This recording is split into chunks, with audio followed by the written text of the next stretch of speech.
come up and hit me. So, you need to take yourself way back to a faraway kingdom on top of a hill. Great king, mighty God, what's your countdown time? Mighty God, except the king forgot the God, which means that God forgot him, and handed him over to the Dark Empire. Dark Emperor arrived, destroyed the city, ripped out everything, nicked all the treasure from the temple, couldn't have done it to God then because the king forgot the God. He took all the artisans, all the skilled people, all the rulers, all the local people, and anyone who's worth anything, took them back to the heart of the empire. The plan was educate them so you can send them back and rule your puppet kingdom for you, like all the strings.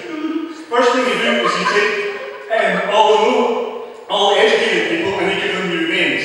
It's a great idea. If you want to control somebody, you get everybody to call them something different. It's a form of bullying. Anyway, so this guy was called Daniel, right?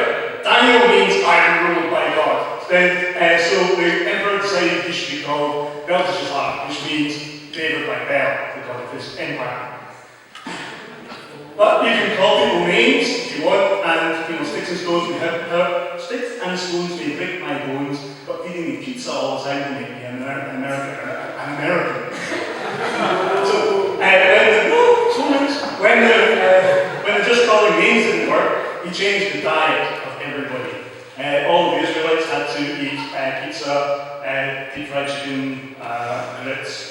No, actually, it wasn't that, but they had to eat Babylonian food, so they could have Babylonian names, Babylonian clothes, Babylonian education, Babylonian food. Except Daniel and his mates decided, stuff that, we're not going to do it, we're Israelites. So, they persuaded the guy who was in charge of it that they weren't going to do it. They were going to have their own food, their own menu, and the guy was a bit worried, a bit cautious, might get my head chopped off for this.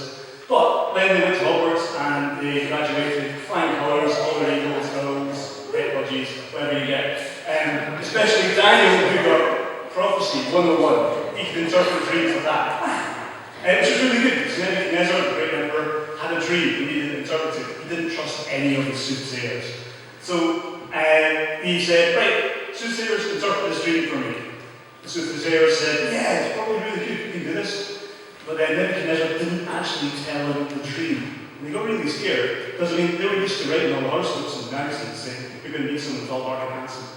It's great. You can tell them anything they want to believe. But the king wanted them to tell him the dream. So he said, right, stop this. That was the king, the big emperor, said, stop this, I'm going to kill you all.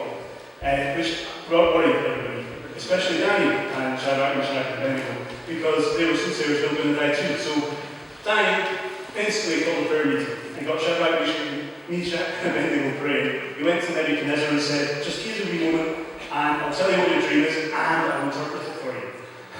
They prayed a lot. And then Daniel, because he'd been given the spirit of dreams, spirit of understanding dreams, understood the dream. And he remembered the dream, and he went to Nebuchadnezzar and said, your dream was about building this massive big statue, and the head of the statue was made of gold, and he told a lot more, but I'm short on time.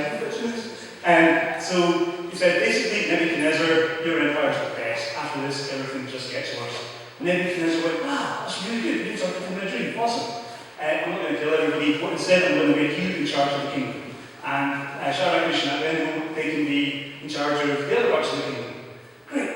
So Daniel goes from being a captive to being ruler of the kingdom because he left the spiritual gifts out and in the right place.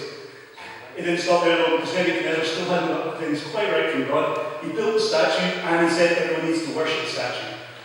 That's not quite what God wanted. So, and it's not what Shadrach, Meshach, and Abednego believed as well. So, instead of worshipping the statue, they just said, no, we're not going to. They got arrested. The punishment was death, so they got chopped into this great big fiery inferno. It was like turned up to 11 or something. People chucking their name got burned as well. Rocks were melting, and they were standing there having a because there was an angel of the Lord there who protected them from the fire. They got weeked out again. More people with injuries. Edge wasn't really health and safety for people chucking. Nebuchadnezzar went, wow, your God must be awesome. He's like, he can stand death metal. He can be better than Spinal Tap. He can be better than listening to pop culture. Anyway, Nebuchadnezzar then understood that God was a God of a living God. And Daniel said, favoured by Bel? That's not my name. Daniel's my name. That means ruled by God. I've got 1 minute to tell you all the rest of it, which involves dragons and involves Nebuchadnezzar having a dream dream about a tree where he shelters the world, which gets chopped down, he runs around mad, asking for yours, and uh-oh.